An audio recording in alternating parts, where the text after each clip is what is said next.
Dito sa Papa Dudut Stories, ikaw ay hindi nag-iisa.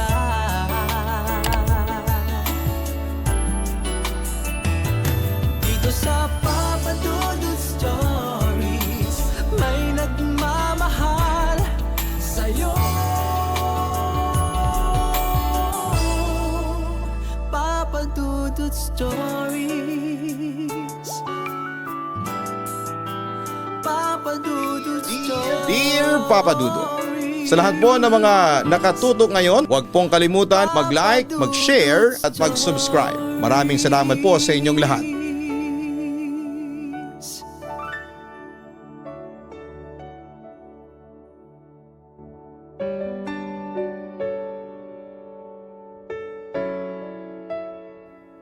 Masakit isipin na merong mga relasyon na nasisira dahil lang sa hindi mo siya mabigyan ng anak.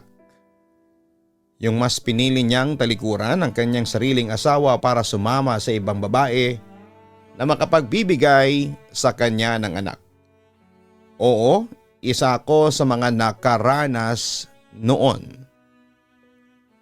Dear Papa Dudut, bago ang lahat ay gusto ko lang malaman mo ng iyong programa ang isa sa mga dahilan kung bakit ako naging active sa YouTube. Hindi ko man masasabi na adik ako sa pag-ibig pero marami akong aral na napupulot sa tuwing naririnig ko ang totoong istorya ng buhay sa Papa Dudut YouTube channel. Dito sa Papa Dudut Stories.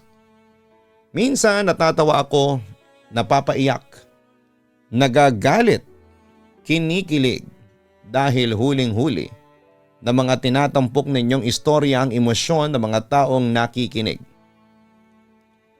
Papadudot ako si Roda, 57 years old na sa ngayon. May asawa at isang may bahay. Ang aking asawa si Paulo ay manager ng isang bangko. At sa puntong ito ay masasabi kong punong-puno ng pagsubok ang aming pagsasama bilang mag-asawa. Dumanas ng sari-saring pagsubok na muntik nang makasira sa aming relasyon.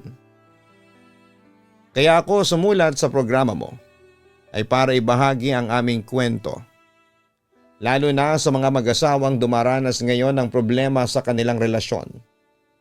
Kung paano namin hinarap ni Paulo ang mga pagsubok at paano namin napagtibay ang aming relasyon bilang mag-asawa despite all of this. Alam ko pong magsisilbing aral sa nakararami ang kwento naming ito.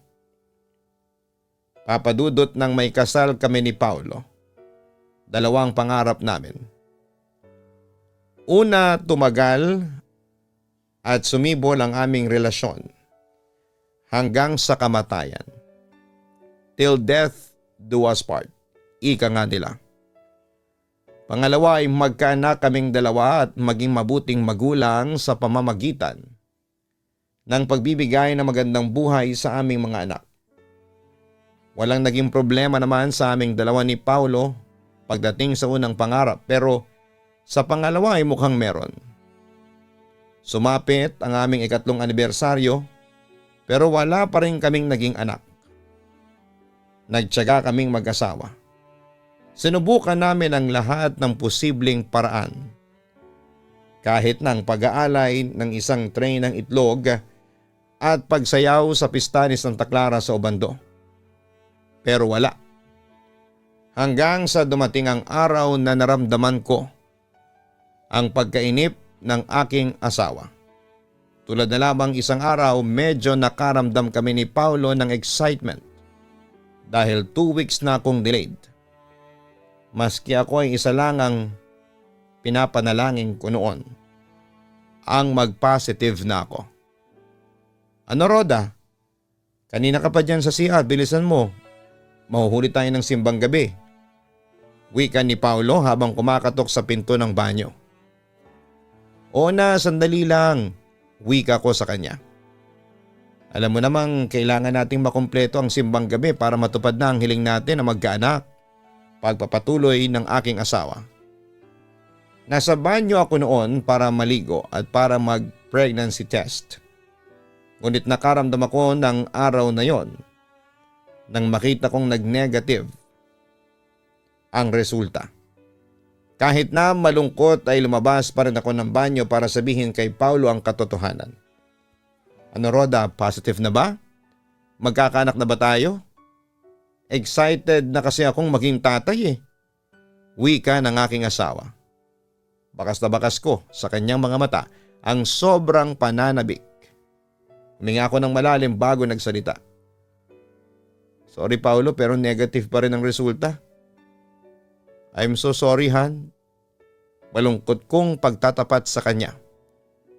Unti-unting nag-iba ang reaksyon ng mukha ng asawa ko. Tila ba na frustrate sa aking ibinalita sa kanya. Bakit wala pa? Paano nangyari yun, Roda? 3 taon na tayong kasal pero wala pa rin? Ano bang problema? Baka naman pinipigil mo. Agad naman akong tumutol sa kanyang sinabi, No Paulo, bakit ko naman pipigilin? Maski ako gusto ko na rin magkaanak tayo. Roda, importante sa akin na magkaanak. Deklara ng aking asawa at sa puntong yon papadudot ay nakaramdam na ako ng takot. Paano na lamang kung baog pala ako? E di siguradong iiwanan ako ng asawa ko. I know and I'm so sorry. Hindi ko na napigilang umiyak noon. Sa kabilang banda, nakaramdam naman ng guilt si Paulo at pinakalma ko. No, ayos lang sa akin yun. Pwede pa naman nating ulitin. Hindi ayos sa iyo eh. I can feel it. You're frustrated with me. Patuloy pa rin ako sa pag-iyak. Okay, inaamin ko. Hindi talaga ayos sa akin. Roda, oo, mahal kita pero gusto kong magkaanak. Gusto kong maging ama. Don't worry Roda, bukas na bukas din pupunta tayo sa doktor. Seryosong sabi ni Paulo sa akin. For what? Para alamin kung ano ba talaga ang problema. Kaya hindi tayo magkaanak. You know what? I'm suspecting you na baka baog ka. Sabi ni Paulo na disappointed. Hindi ako baog. And I'm sure of it, insist ko. Although kinakabahan na ako ng mga oras na yon. Kaya nga tayo pupunta ng doktor para malaman kung ano ang dapat gawin. Yung mga dapat mong kainin para mabuntis ka. You know what? Handa akong gawin ang lahat kahit na mag-aral pa ng Kama Sutra o kahit anong sexual position basta mabuntis ka lang. Paliwanag pa ng aking asawa. Nagbuntong hininga ako bago nagsalita. Paulo, kung sakali bang baog ako, hihiwalayan mo ba ako? Hindi sumagot si Paulo at sa halip ay pumunta na siya sa aming kwarto para magbihis. Habang ako naman ay naiwan sa isang sulok. Naiiyak dahil sa takot na baka isang araw ay magising na lamang ako na wala na sa tabi ko ang aking asawa. Anyway, nakaramdam ako ng sobrang guilt noon nang makita ko ang reaksyon ng aking asawa. Alam kong sobrang frustrated ang asawa ko sa akin. Boyfriend ko pa lamang siya, pangarap na niyang magkaanak at maging isang ama. Kaya sobra akong nasasaktan dahil pakiramdam ko ay wala akong kwentang asawa. Dahil naman sa pagnanais naming magkaroon ng anak, ay kumonsulta kami sa doktor. Doon ay nalaman namin ang katotohanan kung bakit kami hindi magkaanak ni Paulo. Dok, may resulta na po ba ang sinagawa ninyong test sa amin? May posibilidad po ba na magkaanak pa kami ng misis ko? Tanong ni Paulo sa doktor na sumuri sa akin. Mr. Narvaez, ayon sa resulta ng sinagawang test sa inyong mag-asawa, natuklasan ko na walang problema sa inyong reproductive system. They are functioning well. Kompleto ang sperm count ninyo. Pero sa inyo, Mrs. Narvaez, may problema sa inyo. Pag-amin ng doktor. Nang marinig ko yon, Papa Dudot, ay agad akong nanlumo. Talaga, Dok? Ano po yun? Tanong ko sa kanya. Mayroong problema sa matres ninyo, Mrs. Narvaez. Mahinang pundasyon, especially the cervix area. And aside from that, your egg cells are also abnormal and weak. Ayoko mang sabihin ito sa inyo pero malabo kang magkaanak, Mrs. Narvaez. Paliwanag pa niya. Lalo akong nanlumo sa aking narinig. Diyos ko. Ang sabi ninyo sa akin, gusto ninyo magkaanak. Yun nga lang, the results are clear. Kung hindi kayo satisfied, you may opt for a second opinion from another doctor. Rekomendasyon ng aming doktor. Wala po bang gamot para magkaanak kami ng misis ko? Halata na sa asawa ko ang desperasyon. Umiling ang doktor. Sad to say, pero walang gamot sa kaso ni Mrs. Narvaez. Kung gusto nyo talagang magkaanak, the best solution I think is to adopt a child. Kung gusto mo namang magkaanak, Mrs. Narvaez, you may do it with another woman, pero syempre hindi ko nire-recommenda yon. Besides, mag-asawa kayo at nagmamahalan kayo. Magiging masaya kayo sa buhay kahit na wala kayong anak. Napatingin ako sa aking asawa habang naiiyak. Paulo, Rhoda, huwag ka mawalan ng pag-asa. Wika ng aking asawa. Pero alam ko na deep inside, hindi yun ang nasa isipan niya. Obviously, he was disappointed. Magdasal din kayo. Malay nyo ay magkaroon ng himala dahil sa pagdarasal ninyo. But as always, bihira yung mangyari. Suhestyon pa ng doktor namin. Huwag ka na mag-alala, Rhoda. Tatanggapin ko kahit na hindi tayo magkaanak. Ang importante ay magkasama tayo. Nagmamahalan tayo. Masaya na ako doon, Rhoda. Wika ng aking asawa. No, Paulo. Alam kong pangarap mong maging tatay. Naiiyak kong sabi. Wala na tayong magagawa pa, Rhoda. Kahit na mamanata pa tayo sa kung sino-sinong santo dyan, hindi na tayo magkakaanak. Sa tono pa lang ng pananalita niya, alam ko nang frustrated na siya. Pero nagpapanggap lang siya na okay para hindi ko sisihin ang aking sarili. Muling nagsalita ang doktor. I'm sorry. Nangihinayang ako kasi mukha namang magiging perfect kayo kapag nagkaroon kayo ng anak. Oh well, that's life. Hindi man kayo magkaanak, maaring maging maligaya pa rin naman kayo sa isa't isa. Sabi pa niya sa amin. Samantala habang nasa taxi kami ni Paulo ay hindi niya ako kinikibo. Kaya naglakas na ako ng loob para kausapin siya. Paulo, I'm so sorry. Wala akong kwentang asawa. Hindi kita kayang bigyan ng anak. Wika ko. Wala na tayong magagawa, kailangan ko na lang tanggapin ang katotohanan. Seryoso niyang wika. Ngayong alam mo nang hindi tayo magkakaanak, mahal mo pa rin ba ako? Diretsahang tanong ko sa kanya. That time ay hinahanda ko na ang sarili ko sa kung ano ang isasagot niya sa akin. Panahon na makapagsasabi, Rhoda. Yun lamang ang kanyang sinabi sa akin. Pagkatapos noon ay hindi na siya nagsalita pa. Hanggang sa makauwi na kami. Nang makauwi na kami ay agad siyang dumiretso ng kwarto at nagsara ng pinto. Maghapon siyang nagkulong doon habang ako naman ay nakaupo lang noon sa sala. Humahagulhol dahil sa sobrang sakit ng aking nararamdaman. Papadudot halos gumuho ang mundo ko noon nang malamang kong baog ako. Sobra-sobrang guilt ang nararamdaman ko. Pakiramdam ko ay napakawalang kwenta kong asawa dahil hindi ko siya mabigyan ng anak. Dahil sa akin ay hindi na matutupad ang pangarap ni Paulo. Simula noon ay unti-unti nang nagbago si Paulo ng pakikitungo sa akin. Madalas siyang umuwi ng lasing ay kung kumprontahin ko naman siya, palagi nauungkat ang pagiging baog ko. Katulad na lamang isang gabi nagulat na lamang ako na umuwi siyang lasing. Ayan ka na naman. Umuwi ka namang lasing. Paulo, ano bang nangyayari sa'yo? Saway ko sa kanya. Lantaran ko nang ipinakita sa kanya ang aking frustrations. Dahil sa binabaliwala na niya ang kanyang obligasyon sa akin bilang asawa. Pwede ba? Huwag kang pakialamera. Gusto ko nang magpahinga. Galit na wika ni Paulo pagkatapos ay suray-suray itong tumungo sa kwarto. Pero pinigilan ko siya sa pamamagitan ng paghawak sa kanyang braso. Ano ba kasing nangyayari sa'yo? Tuwing gabi umuwi kang lasing. Paano kung may mangyari sa'yo? Paalala ko. Paanong hindi ako maglalasing palagi akong nag-aalala na hindi na ako magiging tatay. Nabigla ako sa sinabing yon ng asawa ko. Diyos ko naman Paulo, hanggang ngayon pa rin ba? Yan pa rin ang iniisip mo?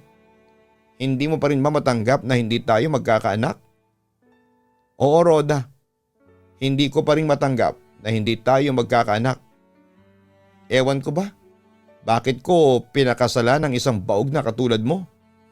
Galit na pag-amin ni Paulo sa akin. Sa puntong yon papadudot ay nanlumo ako at naiyak dahil masakit sa akin ang aking narinig mula sa kanya. At ngayong nagsisisi ka dahil ako ang pinakasalan mo, mahal mo ba talaga ako Paulo? O pinakasalan mo lang ako dahil gusto mo lang magkaanak? Ano, sagutin mo ako. Ewan ko sa'yo. Nagsisimula na naman yung drama mo sa buhay. Diyan ka na nga. Sigaw niya sa akin. Pero pinigilan ko pa rin siya. Paulo, ano ba? Sagutin mo ang tanong ko. Demand ko sa kanya. Sa oras na yon ay napuno na sa akin ang aking asawa. Sinabi ngang, tumahimik ka. Galit na sabi niya. Pagkatapos ay sinampal na niya ako ng malakas sa pisngi. Nagulat ako sa ginawa ng asawa ko papadudot. Yon ang unang beses na pinagbuhatan niya ako ng kamay. Ang sama mo Paulo. Ang sama mo. Napayak na ako sa sobrang galit ko sa kanya. Pero agad namang nakaramdam ng guilt si Paulo kaya agad niya akong niyakap at humingi ng sorry. Paulo, mahal mo ba ako? Umiiyak kong tanong sa kanya. I'm sorry Rhoda. Pero hindi ko sinasadyang masampal ka. Nabigla lang ako. Wika ni Paulo. Tila nawala ang kanyang kalasingan. Rhoda, mahal na mahal kita pero pangarap ko magkaanak. Sana'y maintindihan mo ko. Oo, inaamin ko na ikaw ang dahilan kung bakit nabubuhay pa ako. Kaso may kulang pa sa atin. Hindi ko alam kung ano ba itong nararamdaman ko. Kung gusto mong maging tatay, di bale, pupunta tayo sa bahay ampunan. Suhestyon ko. No, ayaw ko magampon. Ayaw kong alagaan ng isang batang hindi ko kaano-ano. Seryosong sabi niya sa akin. Paulo, tandaan mong mahal na mahal kita. At saka huwag tayong mawala ng pag-asa. Alam kong may awa sa atin ng Diyos, bibigyan din niya tayo ng anak sa tamang panahon. Naiiyak kong wika sa kanya. Sana lang Rhoda. Pero hindi na ako umaasa pa. Walang himala. Wika naman ni Paulo kasabay ng pagbitaw niya sa pagkakayakap niya sa akin. Pagkatapos nun ay dumiretso na siya sa kwarto at nagsara ng pinto. Diyos ko, tulungan po sana ninyo kami ng asawa ko. Mahal na mahal ko po siya. Ayoko po siyang mawala sa akin. Yun na lamang ang tanging kong dasal ng mga oras na yon. Papadudot, gustuhin ko mang pigilan si Paulo sa kanyang ginawa ay hindi ko magawa. In the first place, ako rin naman ang may kasalanan. Hindi naman magkakaganon ang asawa ko kung mabibigyan ko siya ng anak. On the other hand ay sinikap kong ipaunawa sa kanya na kaya naming maging masaya kahit na wala kaming anak pero bigo ako. Nararamdaman ko na mas mahalaga sa kanya ang magkaanak kesa sa sarili niyang asawa. Papadudot dahil sa nabigo akong bigyan ng anak ang asawa kong si Paulo, ay nagpatuloy siya sa pagre-rebelde. Mas dumalas ang pag-uwi niya ng lasing. May pagkakataon na ring hindi siya umuuwi ng bahay. Noong una hindi ako kumikibo sa mga ginagawa ng asawa ko pero umabot din ito sa sukdulan. May nakahuli sa asawa ko na nambababae daw ito. Agad kong kinumpronta si Paulo at syempre dininay niya ang akusasyon. Samantala'y pinatawad ko din siya kinalaunan dahil wala akong mahanap na pruweba na may babae nga siya. Pero isang araw, hindi ko inaasahang mabubuking ko ang pinakalilihim ni Paulo. Malalim na ang gabi pero hindi pa rin umuwi ang asawa ko. Sinubukan ko naman siyang tawagan pero hindi siya sumasagot. Kaya nagpa siya akong tawagan na lamang ang isa sa mga kaklose niyang kaibigan, si Dan. Hello? Sabi ni Dan sa kabilang linya. Senado to Dan, si Paulo ba ay kasama mo? Tanong ko sa nooy lasing ng si Dan. Ay, ikaw pala Roda. Oo, kasama ko si Paulo. May kahalikang chicks. Grabe pala itong kumpare kong humalik sa babae. Sagot nito sa akin. Nagpantig ang tenga ko sa aking narinig. Anong sabi mo? Si Paulo may kahalikang ibang babae? Agad namang na-realize ni Dan ang kanyang pagkakamali. Oops, sorry Roda. Nasaan na kayo? Sa beer house ba? Tila nanguusig kong tanong sa kumpare ko. Aba, paano mo nalaman na nasa beer house kami ng asawa mo? Medyo sarkastiko nitong tanong dahil na rin siguro sa kalasingan. Rinig na rinig ko ang ingay. Nasaan kayong beer house? Agad namang sumagot si Dan. Huwag kang maingay ha Roda. Narito kami sa beer house na madalas naming puntahan. Dito lang malapit sa Katipunan. Malapit na malapit lang sa inyo. Sige pupunta ako dyan, bye. Yun ang huli kong sinabi bago ko binaba ang cellphone. Pagkatapos noon ay agad ako nagbihis at mabilis na tinungo ang beer house kung saan ay naroon ang aking asawa. And to my surprise, pagdating ko doon, bumungad agad sa akin si Paulo na may kalandiang babae. Dahil doon ay nagdilim ang paningin ko at nag-iskandalo ako. Sinaktan ko yung babae habang inawat naman ako ng mga lalaki. Si Paulo naman ay inawat ang babae na kung titingnan ay palaban din. Nang mailayo na ang babae sa akin ay hinarap naman ako ng aking asawa at halos kalad ka rin niya ako palabas ng beer house. Hayop ka Paulo, ang sama mo, sigaw ko sa aking asawa. Ano ba Roda? Tigilan mo na ang pag-iiskandalo. Nakakahiya ka na.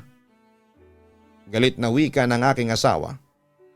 Wala akong pakialam. Magwawala ako dito hanggat gusto ko. Ikaw Paulo minahal kita. Inunawa kita tapos heto ka nagtataksi lang sa akin? Marang hindi kita mabigyan ng anak pero kahit na pagbalik na rin mo ang mundo, asawa mo pa rin ako. Sigaw ko sa kanya. Oo nga, maaaring asawa kita Roda. Pero wala kang kwenta dahil baog ka. Baog! Panunumbat niya. Dahil doon ay isang malakas na sampalang ibinigay ko sa aking asawa. Ngayon ko lang na-realize na kaya mo pala ako pinakasalan dahil gusto mo lang magkaanak at hindi dahil sa mahal mo ko. Pinagsisisihan ko Paulo na ikaw pa ang pinili ko bilang asawa. Kinakamuhian kita, ang sabi ko. Pero hindi nagpatinag si Paulo. Sige Roda, maghiwalay na tayo. Ayaw ko na sayo. Pagdideklara niya. Ayaw ko na rin sayo Paulo. Hiwalay na tayo. Magsama kayo ng malanding babaeng yan.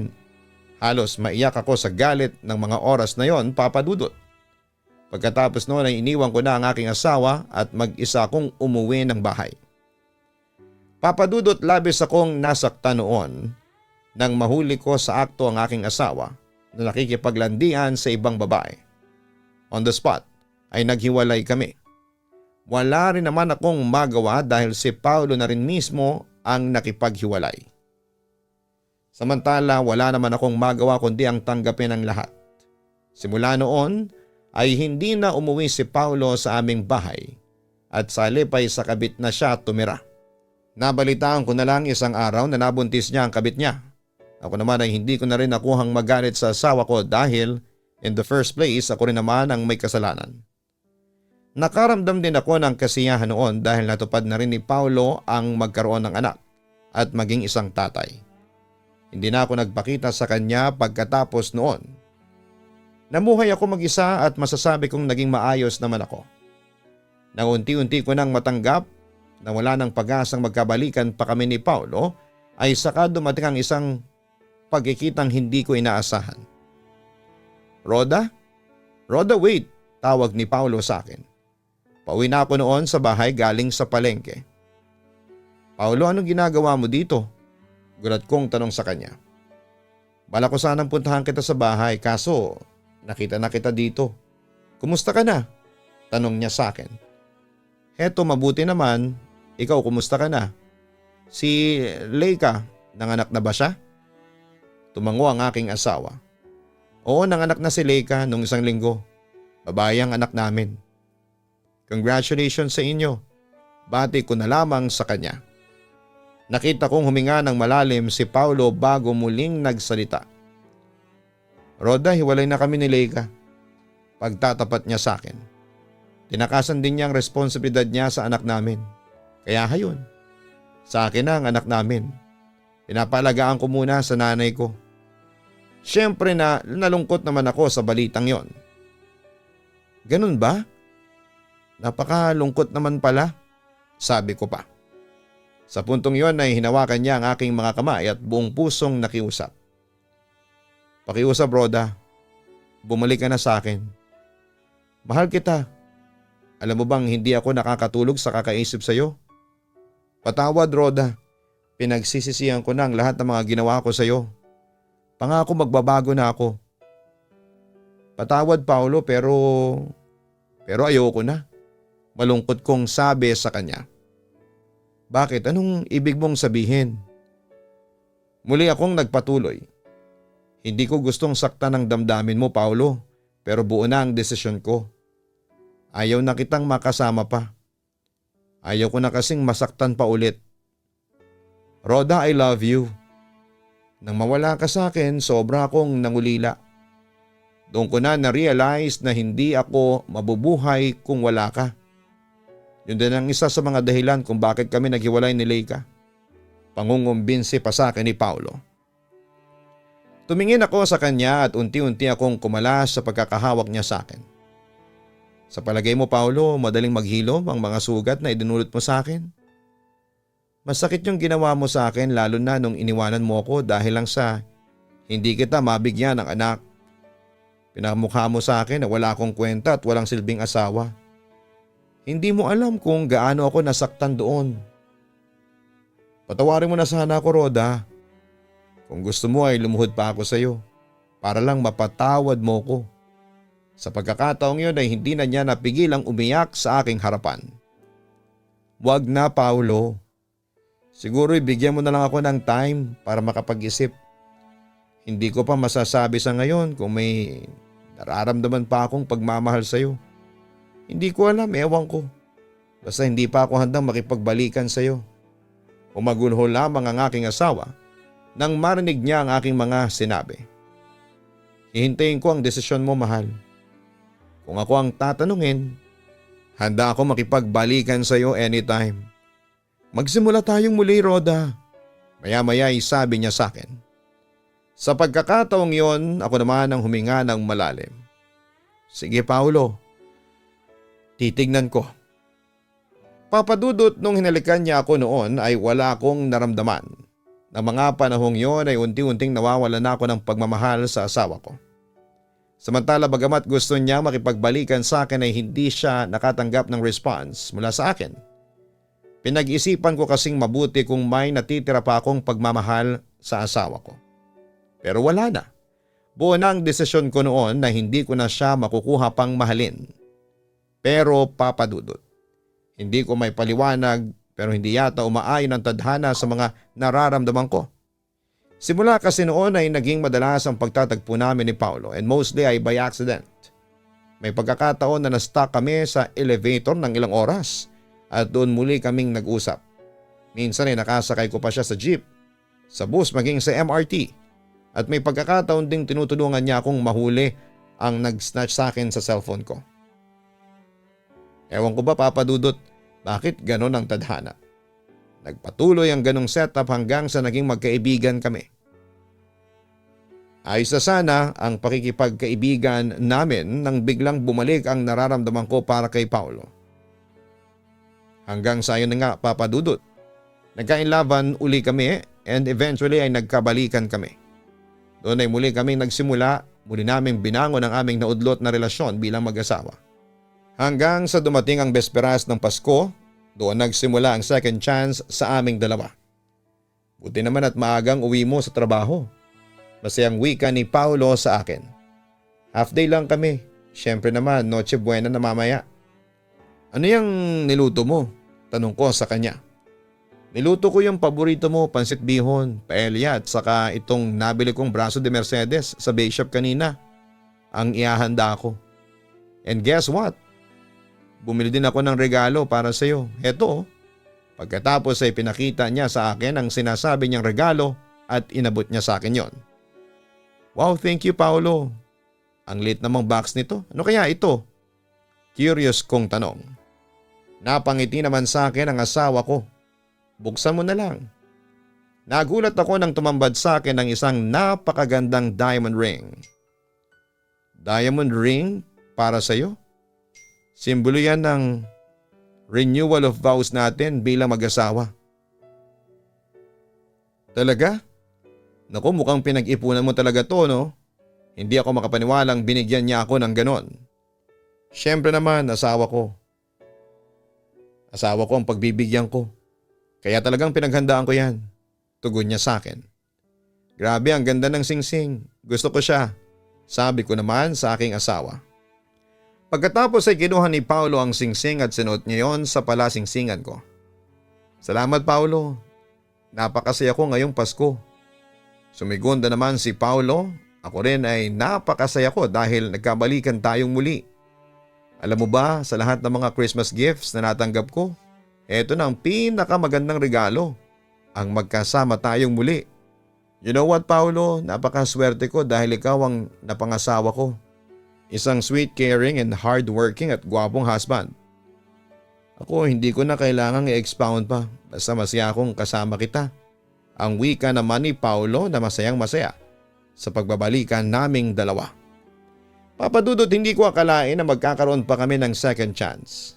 Pagkatapos noon ay naging masaya na ulit ang aming pagsasama.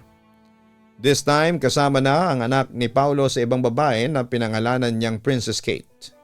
Since tinakasan ng tunay na ina ang responsibilidad kay Princess Kate, ay ako na ang tumayong ina sa kanya.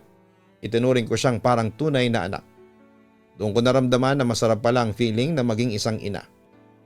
Sa ngayon ay portrait kami ng isang masayang pamilya. Ako si Paolo at si Princess Kate na ngayon ay dalaga na. Going strong pa rin kami ni Paolo until now at naging devoted husband na siya sa akin. Katulad ng sinabi ko kanina, masaya na kami sa aming mga buhay at wala na kaming mahihiling pa. Salamat sa Diyos. Papa Dudut at sa staff ng inyong YouTube channel na Papa Dudut Stories, maraming salamat. Kung mapili ninyong i-upload ang istorya ko, another thank you. Alam naming mag-asawa na kapupulutan ng aral ang istorya namin na nabuo. Nasira at muling nabuong relasyon namin dahil sa pagpapatawad. More power and God bless. Lubos na nagpapasalamat, Roda. Ang kwento po ni Roda at Paolo ay maraming kapupulutan ng aral, lalo na ang decision making ng mag-asawa. Hindi ka dapat pumasok sa sagradong matrimonyo kung ang hangarin mo lamang ay ang magkaroon ng anak. Ang pag-aasawa ay isang habang buhay na sumpaan. Isang sagradong kontrata sa pagitan ng dalawang nagmamahalan. At ang Diyos bilang saksi o witness. Ang pag-aasawa ay dapat may kalakip na totoong pagmamahalan. Yung tanggap ninyo ang isa't isa. Yung irerespeto mo siya anuman ang kanyang pagkukulang o kapintasan. Ang pag-aasawa ay isang pangako na mamahalin at sasamahan mo ang iyong katipan sa oras ng hirap o sa ginhawa. Magtutulungan sa oras ng mga pagsubok sa buhay. At higit sa lahat, kung kayo ang magiging instrumento para palaganapin ang mga mabuting aral na tinuro sa atin ng Panginoon. Ang pag-aasawa ay hindi parang isang pagkain na pwede mong iluwa kapag hindi mo nagustuhan ang lasa. At lalong hindi ito isang bagay na pwede mong palitan anumang oras. Ang pag-aasawa ay hindi isang pasiglaban, pagalingan at sisihan. Tandaan natin na ang tagumpay natin ay tagumpay din nila. At ang hirap natin ay hirap din nila. At imbes na magkawatak-watak ay dapat magkaisa ang mag-asawa. Dahil once na pumasok ka sa sakramento ng kasal, ang diwa ninyo mag-asawa ay magiging isa na lamang. At higit sa lahat ay pakatandaan natin mga kaibigan, huwag tayong maging makasarili. Intindihin natin ang feelings ng ating asawa. Huwag tayong mag-demand sa kanya na alam nating wala sa kanya o hindi niya kayang ibigay sa atin. It is a matter of respect and acceptance. Kaya para kina Rhoda and Paulo, masaya kami na nagkaroon ng second chance ang inyong pagsasama. Nanalampasan ninyo ang matinding pagsubok na sumukat sa inyong katatagan bilang mag-asawa. God bless sa inyong dalawa at maraming salamat sa pagbabahagi ng inyong totoong kwento sa aming YouTube channel na napapakinggan sa Spotify